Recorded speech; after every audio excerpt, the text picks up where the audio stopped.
নমস্কার। আজ আমি খুবই সহজ পদ্ধতিতে ফিশ ফ্রাইয়ের রেসিপি আপনাদের সঙ্গে শেয়ার করছি।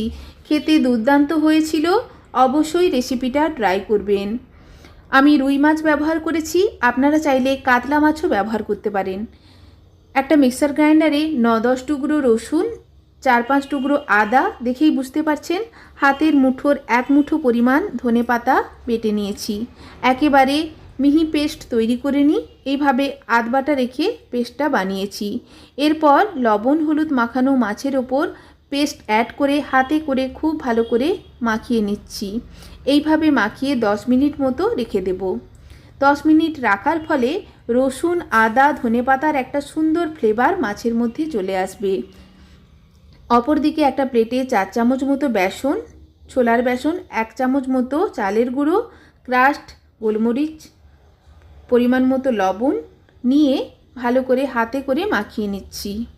চালের গুঁড়ো ব্যবহার করার ফলে খুবই মুচমুচে হবে ফিশ ফ্রাই, খেতেও একেবারে রেস্টুরেন্টের মতো লাগবে।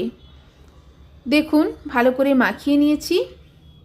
এইভাবে আপনারা যদি ফিশ ফ্রাই তৈরি করেন, যারা মাছ খেতে পছন্দ করেন না তারাও কিন্তু খেতে খুবই পছন্দ করবে, এতটাই টেস্টি হয়। বাচ্চা থেকে বড় সবাই খেতে খুবই পছন্দ করবে। দেখুন ভালো করে রসুন আদা ধনেপাতার পেস্টটা মাছের ওপর হাত দিয়ে মাখিয়ে এইভাবে গুঁড়ো উপকরণ ছড়িয়ে একটা সুন্দর কোটিং তৈরি করে নিচ্ছি। এইভাবে সমস্ত মাছ রেডি করে নেব ভাজার জন্য। একে একে সমস্ত মাছ একই পদ্ধতিতে রেডি করে রেখে দেব। খেতে দারুণ টেস্টি হয়, অবশ্যই রেসিপিটা ট্রাই করবেন। এইভাবে রেডি করে নিতে হবে প্রথমে।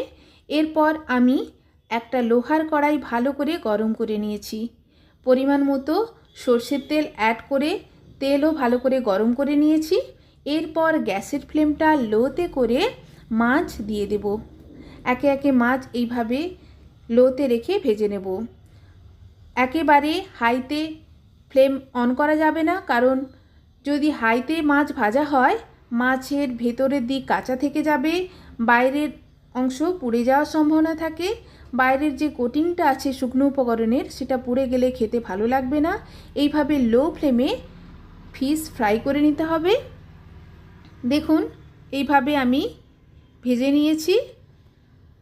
আমার সমস্ত মাছ একে একে ভাজা হয়ে গেছে। আমি এরপর এক্সট্রা যে গুঁড়ো উপকরণ আছে সেইটা একটা পটল 2-8খানা করে কেটে নিয়ে তার উপর একটা সুন্দর কোটিং তৈরি করে ভেজে নিচ্ছি। আপনারা চাইলে আলুকেও লম্বা করে কেটে এইভাবে ভেজে নিতে পারেন। ধন্যবাদ।